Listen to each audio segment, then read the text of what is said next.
Tonight, the Harris campaign seizing on this debate moment from last night. It's really rich for Democratic leaders to say that Donald Trump is a unique threat to democracy when he peacefully gave over power. He is still saying he didn't lose the election. I would just ask that. Did he lose the 2020 election? Tim, I'm focused on the future. That is a damning non-answer.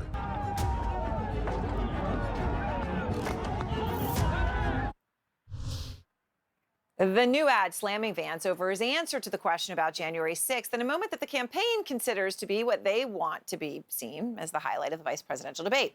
Out front now, Priscilla Alvarez, who covers the Harris campaign. And Priscilla, I know at this hour you've got some new reporting on Walz shifting his strategy after last night's debate.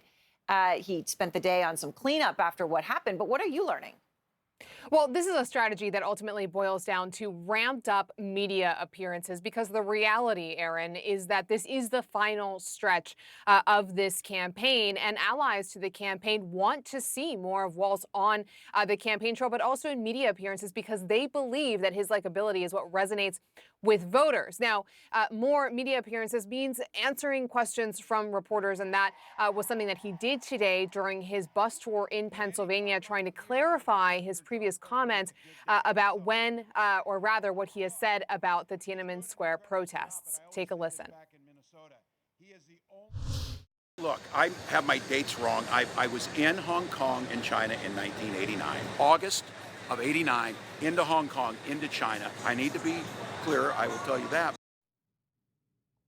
Now, of course, this also came up over the course of the debate last night, so he's still doing some cleanup there, but certainly an indication of what more we'll see from him on the campaign trail. And he has a lot of travel coming up. He heads to Ohio, as well as a West Coast swing. Over the course of all of that, he's expected to make a late-night TV debut, according to the campaign, as well as participate in what they're calling a high-profile pop culture podcast. Now, they haven't said what these outlets are, when they're happening, but certainly an indication of what we'll be getting from Tim Walz over the next few weeks, again, as both he and the vice president hit the trail in earnest. Aaron.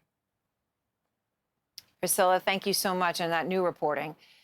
Priscilla's new reporting comes tonight as Giuliani endorses Harris.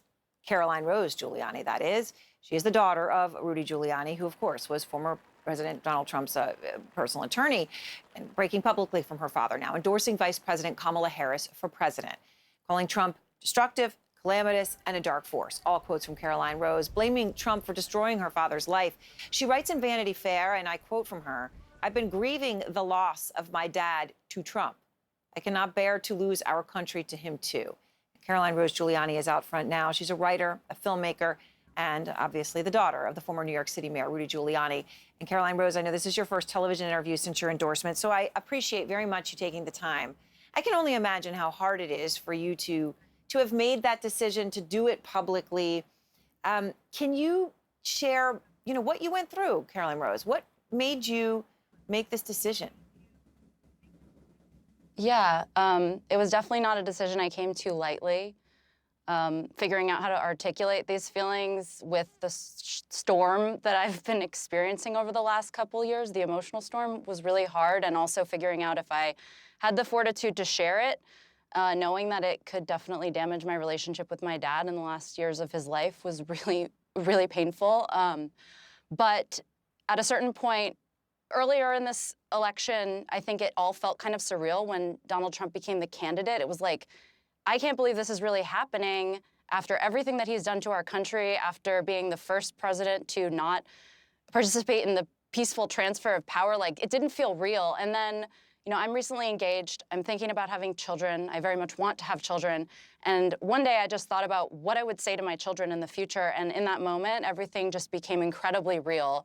Like, I want to live in a country, if I have a little girl, I want her to have autonomy over her body. And if she becomes a boy, I want her to feel safe and respected in this country. And no matter the gender of my children, I want them to live on a planet that's habitable. And I would really also like them to live in a democracy. So the stakes all hit me at once. And I knew I had to use every resource at my disposal to get this message out there that we need to elect Kamala Harris if we want a future. And for you, for you, you have a voice, and you had to decide whether to use it. But that's what's got to be so hard. I mean, I can only imagine how complicated your relationship with your father is, Caroline Rose. But as you say, it's the final years of his life. You love him. He is your father. Have you talked to him about this endorsement? Has this been anything where the two of you have been able to have a heart-to-heart or even a face-to-face conversation? I didn't let him know I was writing this specific article, but along the way, I've always made my opinions clear, and he does know that I was raised to speak my truth. So I don't think any of it will come as a surprise to him. I still worry that it will hurt him, and I do hope he knows that I love him. I hope that was clear. But yeah, we haven't spoken about it yet, and probably won't for a while. There are so many people whose families have been hurt and damaged and broken by what we've seen in this, what this country's gone through politically. Is it possible for you, Caroline Rose, to put words around how you can feel the way you feel and be speaking out, but also love someone so much?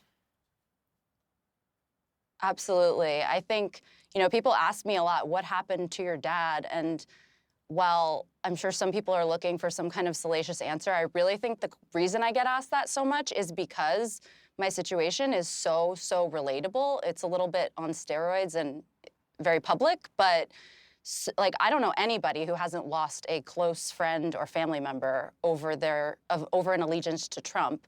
And okay, politics have always been divisive from the beginning of time. There's been jokes about that forever.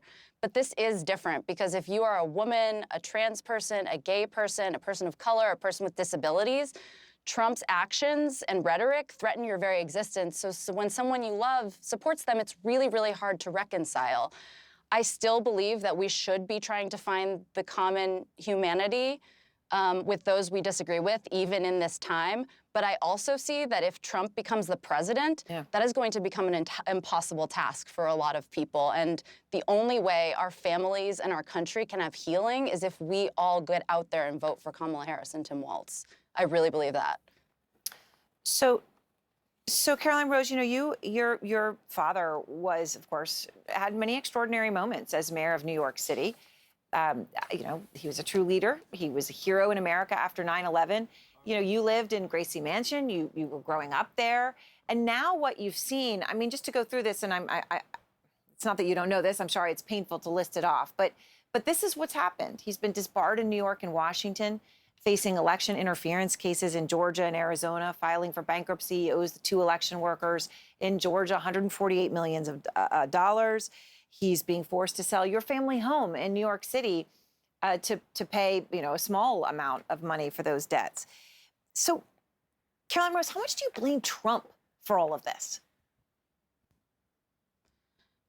As I said in my article, I think everyone does need to be accountable for their own actions. And there was some coverage of my article saying I'm blaming Trump. And I want to be clear that I do believe that everyone needs to be accountable for their own actions.